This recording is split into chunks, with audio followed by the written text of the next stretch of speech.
All right, guys, I want to do a quick follow-up video. This is Saturday night. It's still the 10th.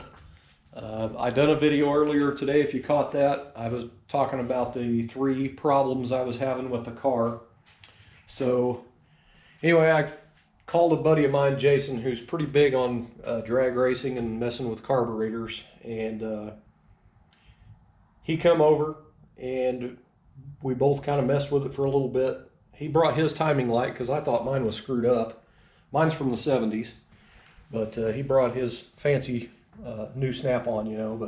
But anyway, he messed with the carb a little bit. He messed with the timing a little bit, and it really wasn't changing much. It was really burning our eyes in here, and I knew it was going to foul the plugs. These new plugs out again. I mean, you could tell because it was pig rich, man. And anyway, at one point I told him, because he was on that side and I was on this side, and I said, I do have a gauge over here, but it shows barely over 8 pounds of pressure. But I said, surely that gauge ain't right, because I have a stock replacement fuel pump from O'Reilly's, a Precision. It's like $18. I have put a bunch of those on my cars through the years. That's mainly all I run is stock replacement block pumps from O'Reilly's on all the small blocks I ever build. But I've never had a problem. Anyway, and I told him, I said, and the other thing this thing did that I have never ever seen is I put my finger over the vent tube when it was running the other day, and it immediately died, like immediately. And he was like, So he stuck his finger up there and immediately died, and when he removed his finger, it was like you could hear that pressure. So he goes, I think your fuel pump is, your gauge is right, and your fuel pump is bad. And so I got a pair of vice grips, and I clamped my rubber hose down there, and we started it up on the fuel that was in the bowl, and the car wasn't rich anymore, and it actually idled down. So interesting. So a little over 8 pounds of fuel pressure is a little bit too much for a Demon needle and seat.